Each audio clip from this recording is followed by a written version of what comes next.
계속해서 우리들이 풍성한 삶의 원리 시리즈로 말씀을 나누고 있어요. 첫 번째 말씀 기억하세요. 우리들이 풍성한 삶을 살아가기 위해서 하나님께 붙어 있어라. 두 번째, 하나님을 사랑해라. 세 번째, 우리를 부르신 부르심 앞에 서라. 네 번째, 약속의 말씀을 바라보라. 그리고 지난주에는 신뢰에서 오는 당당함, 이런 것들이 우리들의 삶을 풍성하게 만들어준다는 말씀을 드렸습니다. 오늘 여섯 번째, 태도의 문제가 우리들의 풍성함을 좌우한다, 이런 말씀을 나누려고 합니다. 혹시 여러분들 중에 말씀이 좀 이어져서 보기를 원하는 분들은, 이제 세상이 좋아져서 유튜브에 말씀이 다 띄어져 있으니까 또 한 번 가서 듣고 말씀을 이어서 들으면 좋을 것 같습니다. 이제 풍성한 삶의 원리 반을 넘어가고 있습니다. 환경보다는 우리의 태도가 우리의 풍성함을 좌우한다. 자, 연예인 중에, 오늘 말씀 제가 조금 흥미로운 세상적인 이야기들로 시작을 합니다. 본론으로 들어가기 전에, 연예인 중에 저는 가장 인상적인 사람 하나를 꼽으라 그러면 주저함 없이 저는 김병만이라고 하는 개그맨을 꼽습니다. 예전에 개그 콘서트에서 달인이라고 하는 코너가 있었는데 그것을 볼 때마다 정말 감탄하지 않을 수가 없었어요. 여러분들이 많이 그런 느낌들을 가졌을 거예요. 저 사람은 어떻게 저렇게 많은 재능을 가졌을까? 그것이 아니라 어떻게 저렇게 노력할까? 그것이 굉장히 감동적이었어요. 요즘은 정글의 법칙이라고 하는 프로그램을 통해서 정말 사람이 어떻게 저렇게 노력하며 살 수 있을까, 잘할 수 있을까라는 생각을 하게 되죠. 그 김병만 씨가 2011년도에 쓴 책이 있습니다.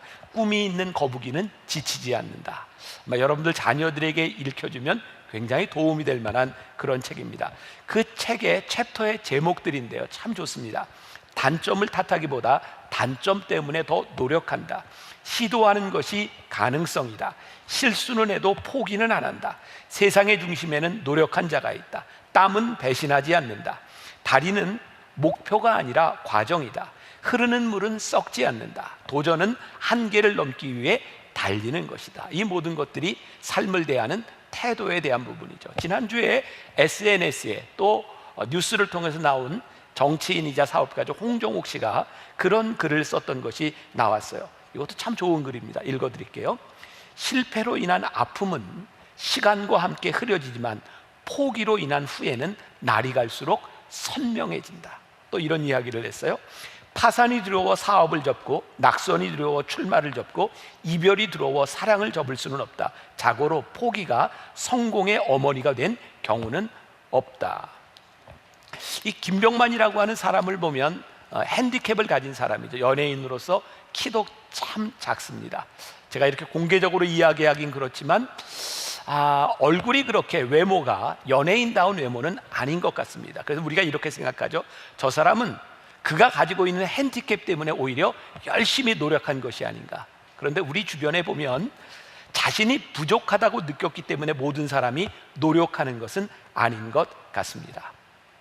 그 이재기 목사님이 쓴 하나님의 사역 레슨이라고 하는 책에 보면 그분이 신학을 공부하던 시절 1992년도에 텍사스에서 공부할 때 야구팀 텍사스 레인저스에 유명한 투수가 들어오게 됩니다. 놀란 라이언이라고 하는 투수예요. 그 당시 나이가 44살이었답니다.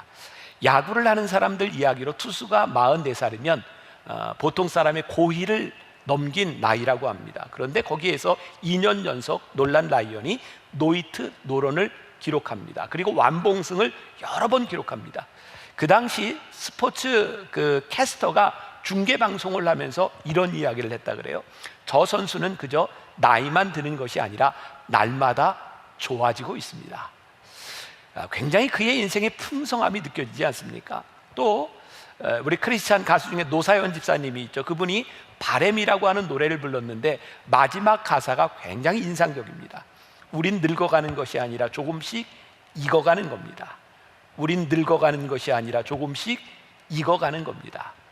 갑자기 제 머릿속에 프로다움이라는 생각이 들었어요. 야, 프로는 참 멋지다.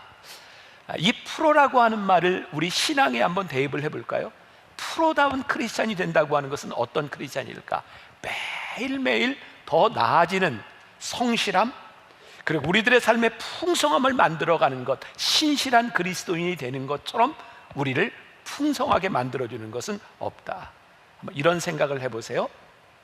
신문 배달하는 사람이 있어요. 요즘은 이렇게 배달 많이 하지 않지만 이렇게 가정을 해봅시다. 매일매일 신문이 배달되는데 예전에는 주일까지 7번 다 배달이 됐었죠.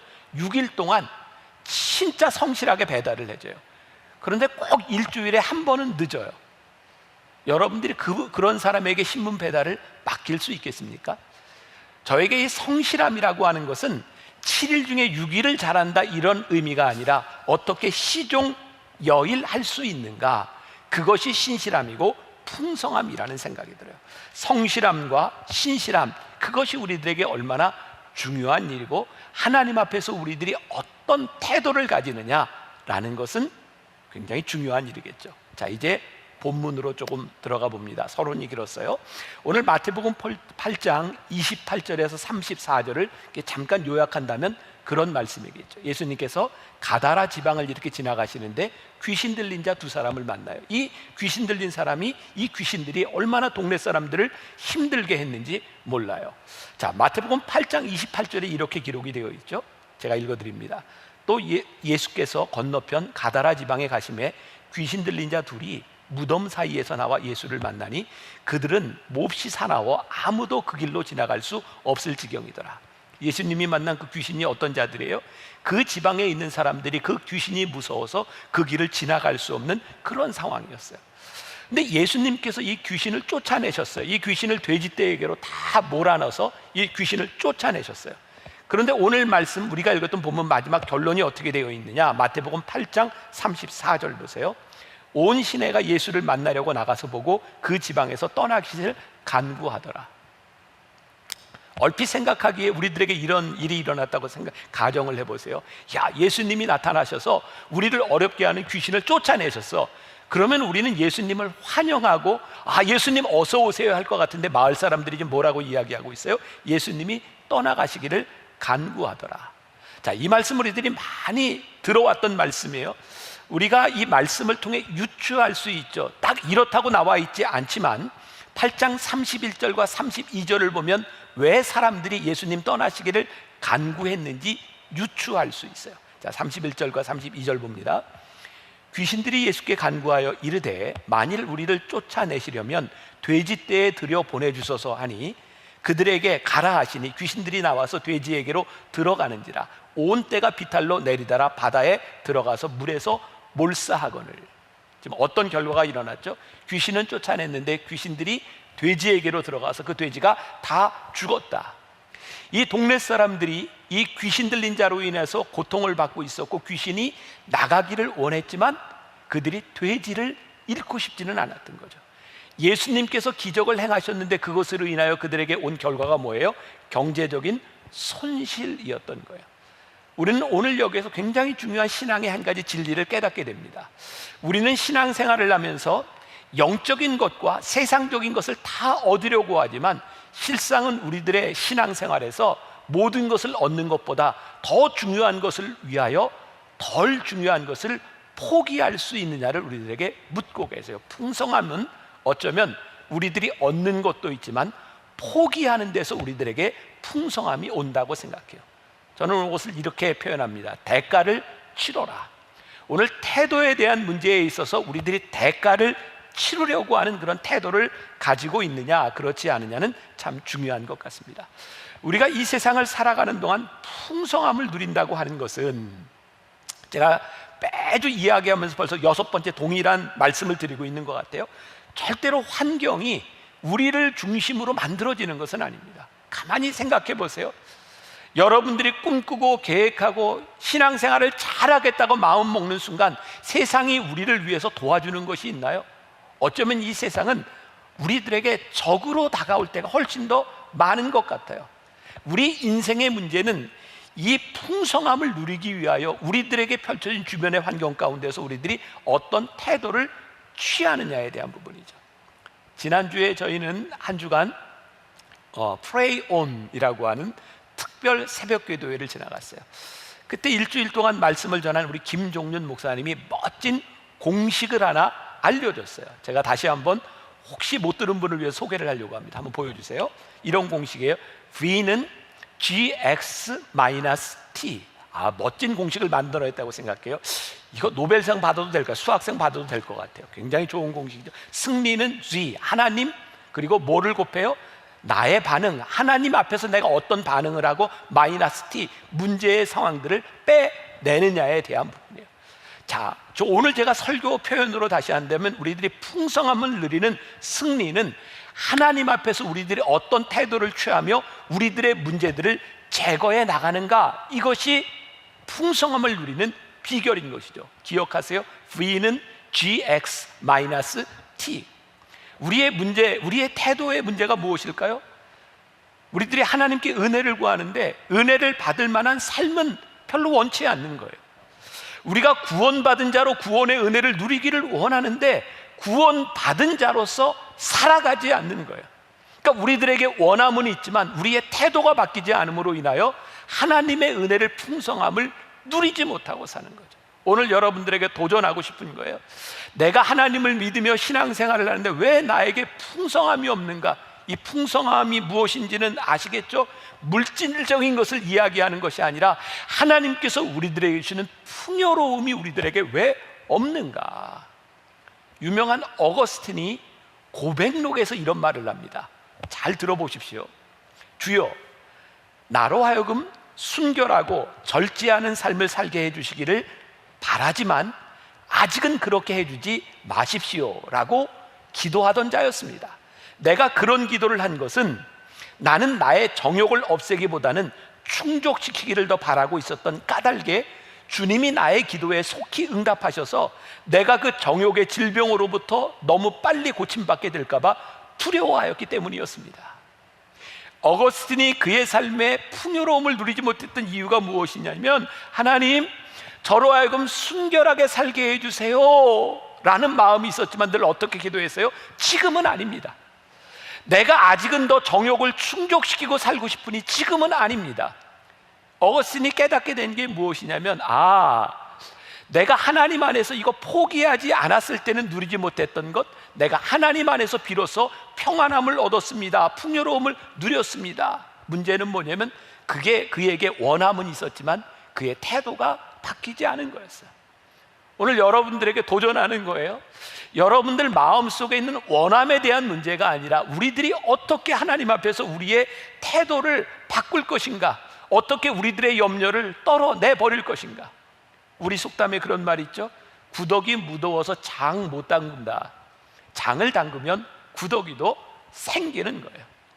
우리들이 하나님 앞에 믿음의 삶을 살아가기 위하여 우리들이 헌신하고 풍성한 삶을 살아가기 위하여 우리들이 결단할 때 우리들의 인생이 그렇게 쉽다, 이것이 아니라, 쉬움으로 우리들에게 풍성함이 와지는 것이 아니라 하나님 앞에 믿음의 태도를 가지는 순간 그 어려움에도 불구하고 우리들의 삶이 풍요로워진다. 우리들의 문제는 무엇이냐면 우리들의 삶의 결과, 풍성함을 얻을 수 있는 결과에 집중하는 것이 아니라 지금 우리들이 살고 있는 안정적인 삶에 안주하고 있다는 거예요. 오늘 우리들이 이 말씀을 통해 도전받고자 하는 것이 뭐냐면, 성령께서 우리의 삶을 변화시켜 주시고자 해도 우리들이 늘 거부해 오던 우리의 태도에서 우리들의 삶을 한번 뒤 흔들어 보자는 거예요. 하나님께서 우리들에게 원하시는 삶이 무엇인지, 신앙적인 삶이 무엇인지, 성실함과 신실함이 무엇인지 그 앞에서 우리들의 삶을 한번 다 흔들어서 다시 한번 정리해 보자는 거예요. 풍성함의 원리에는 분명히 문제를 해결해야 된다는 법칙이 있는 거예요.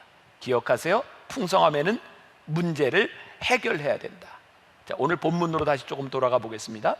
앞에서 지적했던 것처럼 마을 사람들의 문제는 그들이 감수해야 될 대가를 치르지 않았다는 거예요.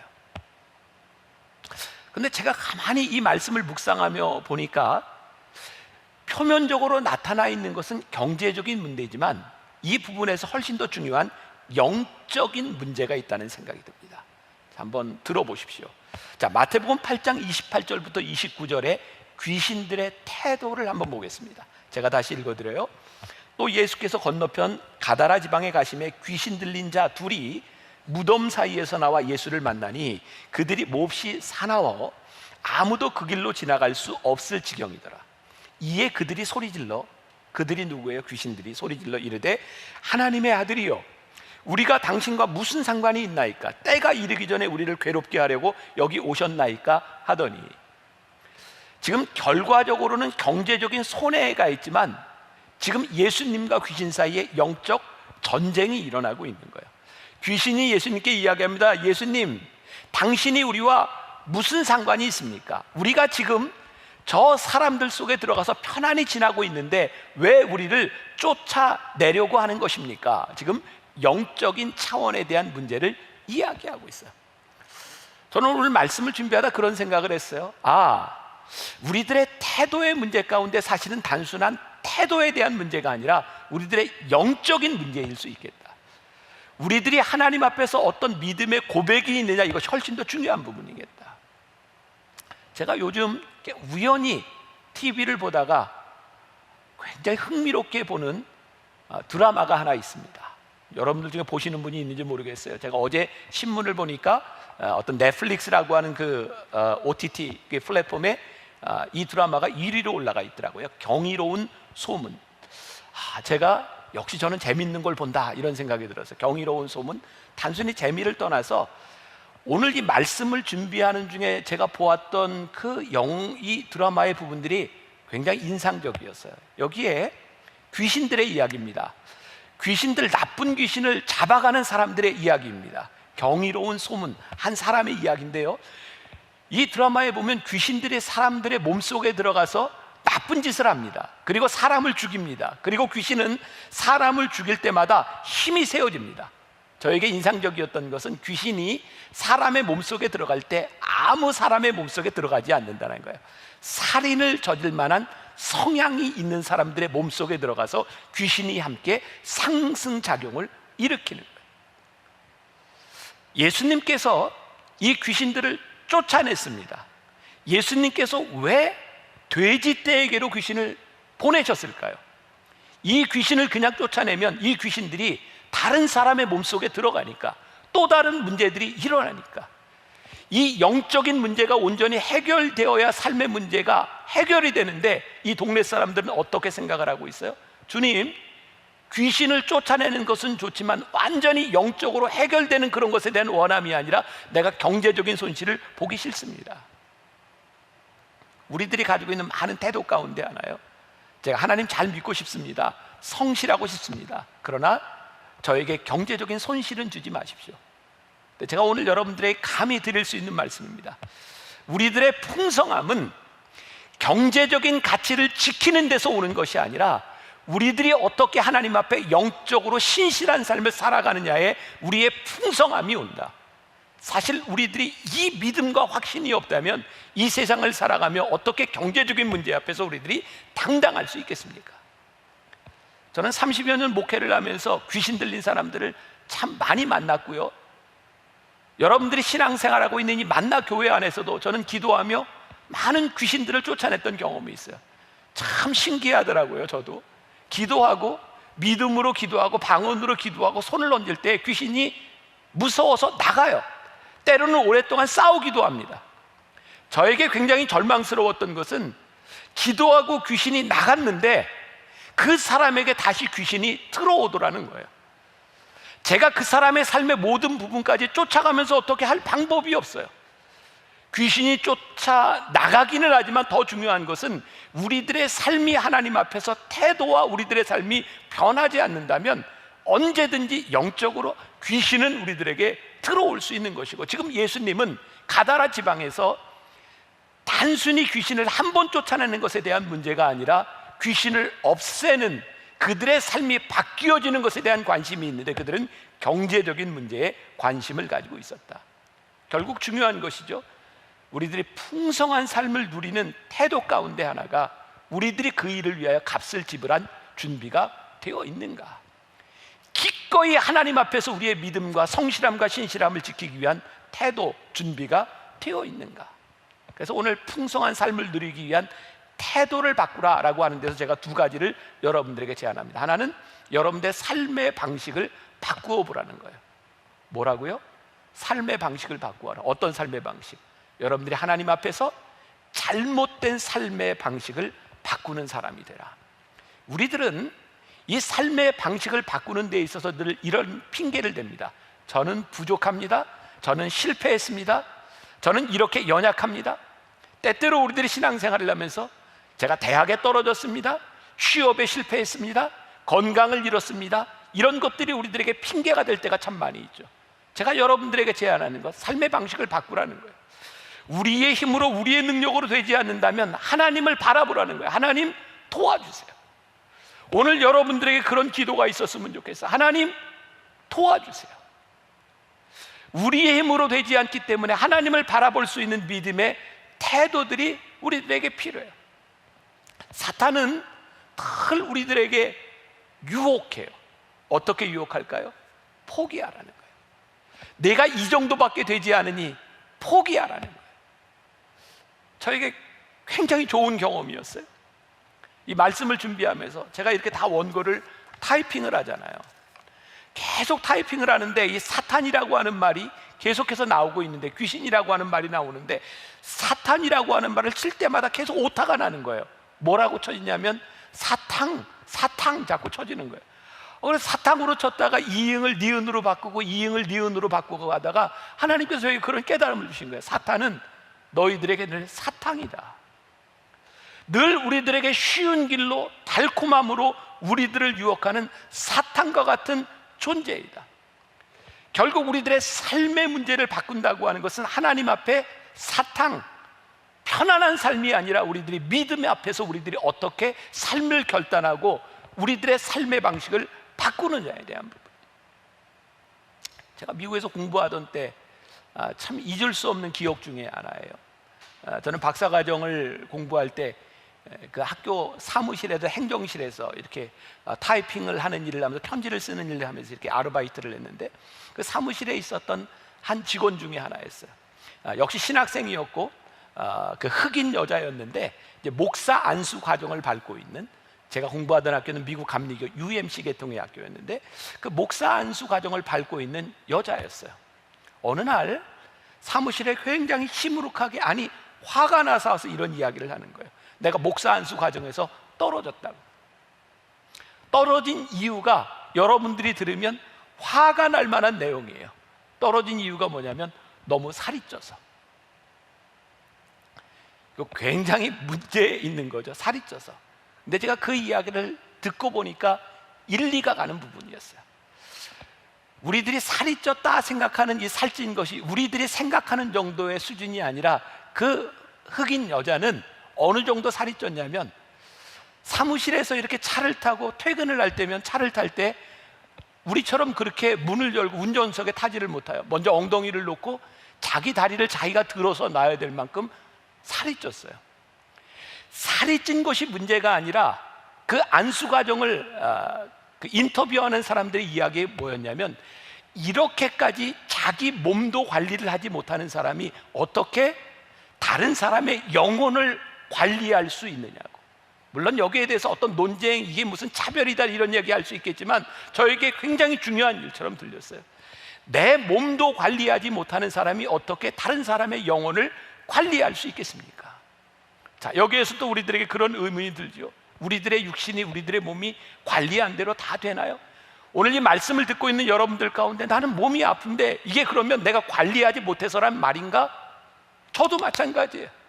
저에게도 지병이 있어요. 저는 참 제가 슬프게 느꼈던 게, 저는 건강보험에서 받아주지를 않아요.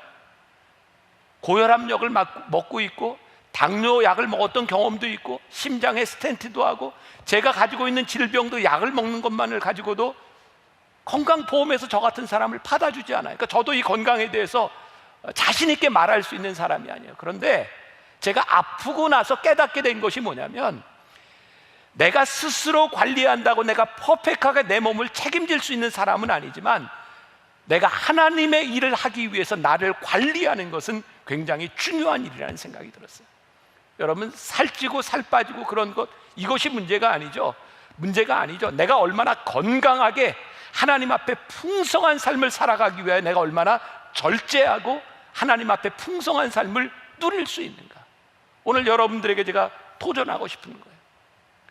우리들의 인생이 주 안에서 풍성한 삶을 살아가기 위해서 여러분들은 얼마나 자기 관리를 하고 하나님 앞에 쓰임받을 수 있는 자격을 만들어가고 있는가. 오해하지 마세요. 단순히 살 빼라, 운동해라 이런 차원의 문제가 아니라 우리들의 삶의 전반적인 영역을 바라봐야 되는 거예요. 여러분들이 집중하고 여러분들이 시간을 투자하고 있는 많은 삶의 스타일 가운데서 풍성한 삶을 살아가기 위해서 여러분들이 바꿔야 될 것이 무엇인지를 깊이 생각하라는 거예요. 두 번째, 우리들의 삶에 비상구를 두지 마라. 저는 우리들이 신앙 안에서 중요한 삶의 풍성함의 원리가 있는데, 이 비상구를 둔다고 하는 것은 이런 의미예요. 자꾸 타협하려고 하지 마라. 자, 오늘 말씀과 연결해 볼까요? 우리가 귀신을 쫓아내는 것, 그것은 원하지만 내가 경제적인 손실도 보고 싶지 않으니 그렇게 생각하지 말라는 거예요. 어쩌면 우리들이 하나님 앞에서 이것이 가장 풍성한 삶이요 하나님 앞에 옳은 삶이라는 믿음의 확신이 있으면 비상구와 타협을 잘라낼 수 있는 결단이 우리들에게 필요하다는 거예요. 그 예배팀에서 저에게 이런 제안을 해주더라고요. 목사님, 이 비상구를 두지 말라라고 하는 말을 이렇게 표현해 보면 어떨까요? 제가 굉장히 이게 참 좋은 표현이다 라는 생각이 들었어요. 여러분, 우리들이 배수진이라는 말을 하죠. 배수진을 친다. 이게 전쟁에서 열세에 처한 사람이 적과 싸울 때에 뒤에 강을 두고 싸우면 도망갈 수가 없으니 끝까지 싸워서 이길 수 있는 확률이 많아진다는 거죠. 배수진, 내가 도망갈 길을 끊어버린다. 그런데 이 배수진을 친다고 한 말 가운데 이런 해석이 가능하다는 거예요. 배수진을 친다고 하는 것은 내가 도망갈 길을 끊어버린다라고 하는 말도 되지만, 뒤에 강을 두고 싸우면 뒤에서 쳐들어올 적도 없으니 우리들이 싸우는데 유리할 수 있다. 저 기가 막힌 해석이라고 생각해요. 어떻게 생각하세요? 동의해 주세요. 기가 막힌 겁니다. 비상구를 두지 말라고 하는 것, 배수진을 친다고 하는 것은 단순히 탈출구를, 비상구를 없애버린다, 타협하지 않는다고 하는 의미도 되지만, 비상구를 두지 않을 때 뒤에서 우리들에게 쳐들어오는 적군, 우리들이 신앙적으로 이야기하면 악한 영적 세력들이 우리들에게 쳐들어올 수 없도록 우리들이 비상구를 두지 않는 것은 굉장히 중요한 풍요로움의 원리라고 하는 것을 기억하십시오. 갈라디아서 1장 15절부터 10절까지의 사도 바울이 그의 삶의 태도, 그가 주님을 만나고 난 다음에 내가 이런 사역자로 살아가겠습니다라고 하는 태도에 대한 부분이 있어요. 읽어드립니다. 그러나 내 어머니의 태로부터 나를 택정하시고 그의 은혜로 나를 부르신 이가 그의 아들을 이방에 전하기 위하여 그를 내 속에 나타내시기를 기뻐하셨을 때에, 부르심 받았을 때요, 내가 곧 혈육과 의논하지 아니하고 또 나보다 먼저 사도된 자들을 만나려고 예루살렘으로 가지 아니하고 아라비아로 갔다가 다시 다메섹으로 돌아갔느니라. 여러분, 사도 바울의 삶을 바라보면 세상적으로 생각하는 풍요로움과는 좀 거리가 있어요. 그는 예수님 만나서 세상적으로 이야기하면 인생이 완전히 쪼그라진 사람이에요.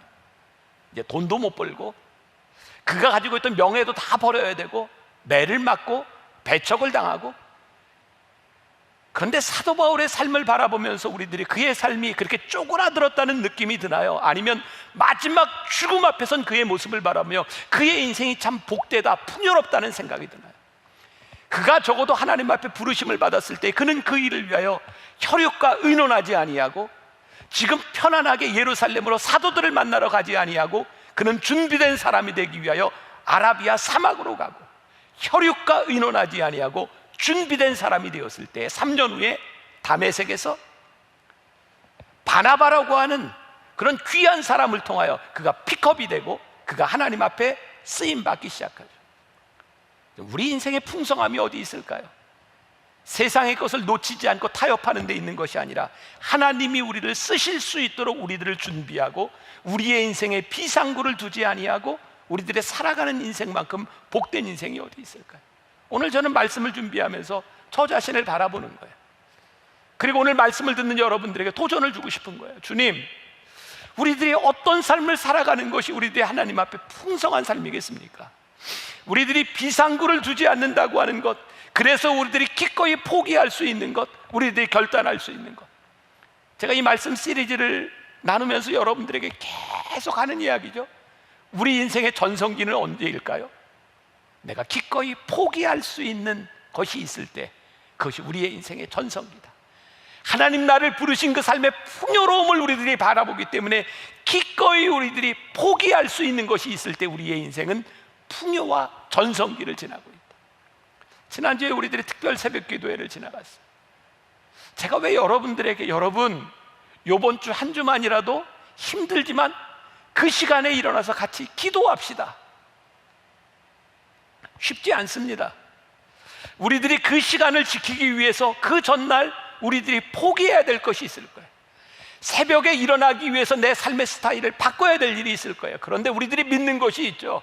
하나님, 적어도 새벽에 일어나 이 시간을 지키며 기도하는 우리들의 삶에 그 기도의 시간을 통하여 우리들이 하나님 앞에 흔들리지 않은 삶을 살아갈 수 있는 것, 그것이 우리들에게 풍요로움임을 우리들이 믿기에 기꺼이 우리들의 삶에서 이런 결단이 생겨날 수 있는 것. 제가 언젠가 여러분들이 그런 설교를 한 적이 있어요. 우리들이 신앙생활을 하다 보면 예배 중에, 말씀을 듣는 중에, 찬양하는 중에, 기도하는 중에 확신이 올 때가 있어요. 제가 그런 얘기했죠. 그때 우리들에게 처음으로 드는 생각은 하나님이 주신 생각입니다. 근데 그 마음을 가지고 조금 지나가면 생각이 바뀌어요. 내 생각이죠. 조금 더 시간이 지나가면 사단의 생각이 우리들에게 들어옵니다. 결국 하나님께서 우리들에게 주셨던 확신과 믿음과 결단을 우리들이 붙잡고 그것을 지키지 않으면 사람의 생각이 들어오고 사단의 생각이 들어오고 이 타협과 비상구를 통해서 우리들이 흔들려지는 거죠. 여러분들에게 권면하고 여러분들에게 도전하고 싶은 거예요. 하나님의 생각이 우리들에게 들어왔을 때 그 생각을 가지고 흥정하지 마십시오. 사람들에게 비상구가 열려 있으면 늘 우리들에게 유혹이 찾아오게 돼 있는 거예요. 지금 여러분들에게만 이야기하는 것이 아니라 여기 설교하고 있는 저에게 동일하게 적용되는 부분이죠. 조금이라도 타협의 여지가 생기면 놀랍게도 사단이 달콤하게 우리들 속에 들어와요.